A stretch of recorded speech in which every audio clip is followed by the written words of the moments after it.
இவர் ஐயா வந்து நான் காமெடி சீன்லேருந்து நான் பார்த்துட்ருக்கிறேன். அப்புறம் இந்த சமையல் குறிப்பு அதெல்லாம் வருவார். ஜட்ஜ்மெண்ட்டாக விஜய் டிவிலலாம் ஜட்ஜ்மெண்ட்டாக வருவார்.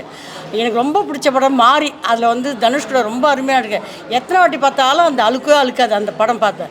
இப்போ நைட்டு வந்து ஒரு படம் பார்த்தேன். நான் வந்தா ராஜாவா வருவேன் அப்படின்னு ஒரு படம். சிம்பு கூட அவ்வளோ நல்லா நடிக்கிறாரு. அது பார்த்தாக்கா சிம்பு கூட இவருக்கு ஒரு மேக்கப் தான், அந்த சஃபாரி ட்ரெஸ் போட்டு சிபி ஆஃபீஸ் மாதிரி அவ்வளோ நல்லா நடித்து அந்த படம் ஃபுல்லாக பார்த்துட்டு காலையில் நியூஸ் யதார்த்தமாக நியூஸ் வச்சா இவர் இறந்துட்டாருன்னா ஒன்றுமே புரியல. என்னடா அது ஒன்றுமே நியூஸில் அவருக்கு உடம்பு சில கிடத்துல ஒன்றுமே வரல. திடீர்னு ஒரு மரணம்னு போட்டிருக்காங்களே, ஏன் என்ன ஆச்சுன்னு ஒன்றும் தெரியலன்னு சொல்லிட்டு அப்புறம் வலசா உட்காந்துட்டு அந்த நியூஸை தான் பார்த்தேன். கலந்து ஒன்றுமே சாப்பிடல, இன்ன வரைக்கும் ஒன்றும் சாப்பிடல. ஏன்னா இவர் அந்த அளவுக்கு அப்படியே வெளியே வந்தார்.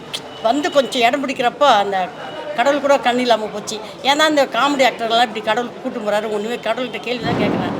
விவேக் அதே மாதிரி ரொம்ப எல்லாரையும் இது இன்னும் கூட அவருடைய காமெடி பார்த்தா நமக்கு அழுக்காமல் தான் இருக்கும். மயில்சாமி அதுக்கப்புறம் அவருக்கு 2 நாளாக அவர் வீட்டாண்டே நின்றுட்டு இருந்தேன். எடுத்துகிட்டு போகிற வரைக்கும் இறுதி மரியாதை வரைக்கும் அவர் கூட இருந்து பார்த்தா. அது மாதிரி 3வது இவர். ஆனால் இனிமேல் வந்து கடவுள் கொஞ்சம் கண்ணை திறந்து பார்க்கணும். நல்லவங்களெல்லாம் இது பண்ணிட்டோம், ஏதோ முடியாதவங்களெல்லாம் கூட கூட்டு மாட்டோம். இந்த மாதிரி பேர் புகழ் எடுக்க சொல்ல அந்த குடும்பத்தை கூட்டு குடும்பமாக இருந்து ஒரு கணவன் மனைவி பிரிக்கிறது பெரிய பாவம்.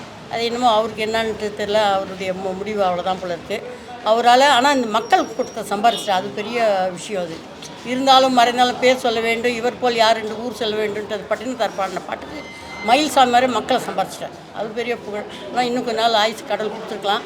அவருக்கு மேலேருந்து நம்மளை ஆசீர்வாதம் பண்ணுவார். அவங்களுக்கு இந்த ஏரியா தானா? ஆழ்வாத்தங்களில் தான், சூரியமலை சத்தத்தை. எப்படி அவர் எல்லாத்தையும் எளிமையாக பழகுவார்? நல்ல மனுஷன். காமெடி அவர்கிட்ட ஐயோ அவர் கூட உட்காந்து பேசலாமான்ட்டு இருக்கும். அந்த அளவுக்கு சீரியல் எதுவாக இருந்தாலும் சரி, நைட்டு இந்த உணவு இதுக்கெல்லாம் ஜட்ஜ்மெண்ட் வருவார்.